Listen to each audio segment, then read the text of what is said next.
Hey there, comrades. Tonight we're diving headfirst into the often misunderstood, frequently misrepresented world of communism. Buckle up, because we've got a lot to cover, from its idealistic origins to its real-world implementations. At its heart, communism promises a utopia, a classless society where everyone shares the fruits of labor. Sounds pretty sweet, right? No more billionaires launching themselves into space while teachers work 3 jobs just to make rent. Instead, imagine a world where resources are distributed based on need, not greed. No private property, no inheritance, just a collective spirit of shared prosperity. This, my friends, is the communist dream, as envisioned by its founding fathers, Karl Marx and Friedrich Engels. But like a delicious-looking gas station sandwich, the reality of communism often falls short of its idealistic packaging. So let's dig in and see what's really inside this ideological burrito. All right, let's break down the Communist Manifesto, shall we? First up, we've got the abolition of private property. That's right. Under communism, everything belongs to everyone. Your house, the people's house, your toothbrush, shared resource. Next, we're tossing out the class system like a bad habit. No more bourgeoisie lording it over the proletariat. In a communist society, everyone is equal, at least in theory. And since we're feeling revolutionary, let's kick the state to the curb while we're at it. That's right, communism ultimately aims for a stateless society where people govern themselves. Finally, we've got the principle of from each according to their ability to each according to their need. Basically, everyone contributes what they can and takes what they need. Sounds simple, right? Well, hold on to your hats, because things are about to get historically messy. Our journey begins in the mid-19th century with 2 bearded Germans hanging out in the library. Karl Marx and Friedrich Engels. These 2 intellectuals were not just casual acquaintances, they were deeply engaged in the philosophical and economic debates of their time. Their collaboration would go on to change the course of history. They were fed up with the rampant inequality of industrial capitalism and decided to write a little something called the Communist Manifesto. This manifesto wasn't just a pamphlet, it was a revolutionary call to arms, a blueprint for a new world order where the working class would rise up against their oppressors. Fast forward a few decades, and our ideas sparked a revolution, literally. The words of Marx and Engels resonated with the oppressed masses, leading to uprisings and movements across Europe. These early communist uprisings, though often suppressed, laid the groundwork for future revolutions. The Russian Revolution of 1917 saw the Bolsheviks, led by the famously well-manicured Vladimir Lenin, overthrow the Tsar and establish the world's first communist state, the Soviet Union. This was a monumental shift in global politics, as the ideas of Marx and Engels were put into practice on a national scale. Things got a bit dicey under Stalin, who, let's just say, had a unique approach to leadership. Stalin's reign was marked by purges, forced labor camps, and a climate of fear. His totalitarian regime deviated significantly from the original ideals of communism, leading to widespread suffering and loss of life. Meanwhile, over in China, Mao Zedong was busy leading his own communist revolution, establishing the People's Republic of China in 1949. Mao's vision for China was rooted in Marxist principles, but his methods were often brutal and led to significant upheaval and hardship for the Chinese people. These revolutions, while initially fueled by noble goals, often resulted in authoritarian regimes, widespread suffering, and a whole lot of questionable mustaches. The promise of a classless society was overshadowed by the harsh realities of dictatorial rule and economic mismanagement, and a whole lot of questionable mustaches. From Stalin to Mao, the leaders of these communist states often became the very tyrants they sought to overthrow, perpetuating cycles of oppression and control. But hey, revolutions are rarely tidy affairs, are they? The path to change is often fraught with chaos and conflict. Despite the turmoil, the legacy of these communist revolutions continues to shape our world today, reminding us of the complex interplay between ideology and power. Section 4 read Around the World, examining communist states. So communism spread like wildfire, igniting revolutions and inspiring countless protest songs. But how did it actually play out in practice? Let's take a trip around the globe, shall we? First stop, Cuba. Fidel Castro and his band of revolutionaries overthrew a dictator in 1959 and established a communist state. Free healthcare and education? Check. But also political repression and economic stagnation? Sadly, also check. Next up, North Korea, where the Kim dynasty has ruled with an iron fist for decades. Isolationism, personality cults, and a shocking lack of decent Wi-Fi are just a few of the highlights. From Vietnam to Laos, Cambodia to Nicaragua, communism took root in various forms, each with its own unique blend of successes and failures. The result, a mixed bag, to put it mildly. Section 5, Communism versus Socialism versus Capitalism, a tale of three systems. In this chapter, we will delve into the intricacies of these three economic systems, exploring their origins, principles, and the impact they have had on societies around the world. Now let's clear up some confusion, shall we?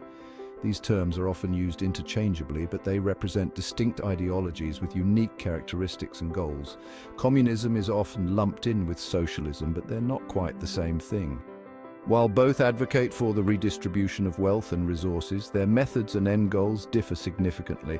Think of it like this. Socialism is like the chill older sibling who just wants everyone to share their toys nicely.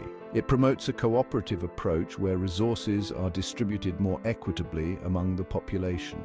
Communism, on the other hand, is the intense younger sibling who wants to burn down the toy store and start over. It seeks to create a classless society through revolutionary means, often involving the overthrow of existing political and economic structures. Capitalism, meanwhile, is the kid with all the cool toys who's happy to share, but only if you pay him a hefty rental fee. This system is driven by the principles of private property, free markets, and competition. Capitalism thrives on private property and free markets, where individuals and corporations compete for profits. It encourages innovation and economic growth, but can also lead to significant disparities in wealth and power. Socialism, on the other hand, advocates for greater social ownership and control of resources with the goal of reducing inequality and promoting social justice. It aims to balance individual freedoms with collective well-being. Communism takes it a step further, aiming for complete collective ownership and the eventual abolition of the state itself. It envisions a society where all property is communally owned, and each person contributes according to their ability and receives according to their needs. It's a radical vision, to be sure, and one that has proven incredibly difficult to achieve in practice. Many attempts to implement communism have resulted in authoritarian regimes and economic hardships, highlighting the challenges of translating theory into reality. In the real world, most countries operate with a mix of these systems, blending elements of capitalism, socialism, and sometimes even communism to create hybrid economies.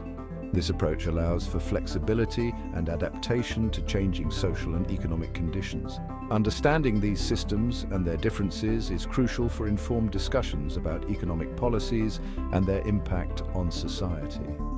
By examining their strengths and weaknesses, we can better navigate the complexities of our global economy and work towards a more equitable and sustainable future. Section 6, Communism Today. Relevance and critique.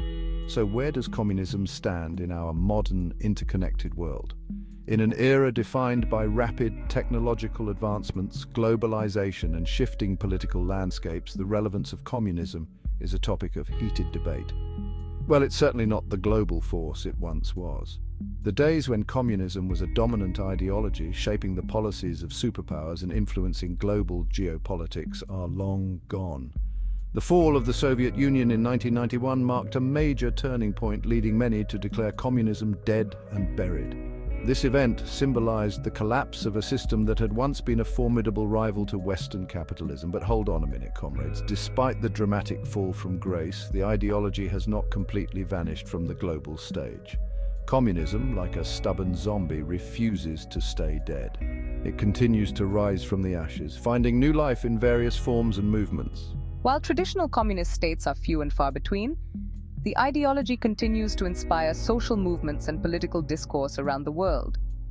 In countries where economic disparity and social injustice are rampant, communist principles offer a framework for resistance and change. From Occupy Wall Street to Black Lives Matter, many activists draw inspiration from communist ideals of social justice and economic equality. These movements highlight the ongoing relevance of communist thought in addressing contemporary issues. They critique capitalism's flaws, such as wealth inequality, worker exploitation, and environmental destruction, and call for radical systemic change.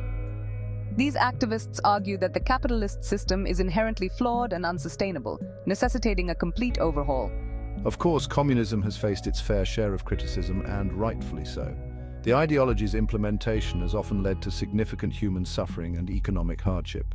Its historical track record is riddled with authoritarian regimes, human rights abuses, and economic inefficiency. The experiences of countries like the Soviet Union, North Korea, and China during the Cultural Revolution serve as stark reminders of the potential dangers of communist rule. Critics argue that its utopian vision is ultimately unrealistic and unsustainable, ignoring basic human nature and the complexities of governing large societies. They contend that while the ideals of communism may be noble, the practical challenges of implementing such a system are insurmountable. Yet in countries like China, Vietnam, and Cuba, elements of communism persist, albeit in modified forms. These nations have adapted communist principles to fit their unique contexts, blending them with market-oriented reforms to varying degrees of success. The academic world continues to engage with communist theory, debating its merits and shortcomings. Scholars and students alike explore its potential applications and the lessons learned from its historical implementations. In the digital age, discussions about communism have found new platforms. Social media and online forums buzz with debates, reflecting the enduring fascination and controversy surrounding this ideology. Ultimately, the relevance of communism today lies in its ability to provoke thought and inspire action.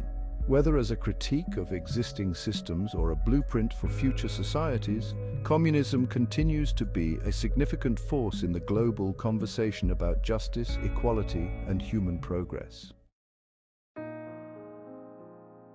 Section 7, a conclusion, the enduring legacy of communism. Well, folks, there you have it.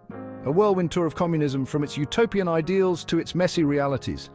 It's an ideology that has inspired both fervent devotion and fierce opposition, leaving an undeniable mark on history. While pure communism may remain an elusive dream, its core tenets continue to resonate with those who yearn for a more just and equitable world.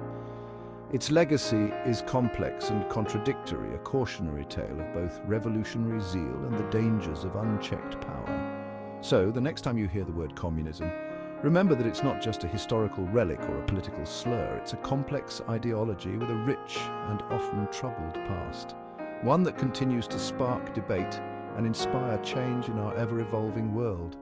And that, my friends, is something worth thinking about.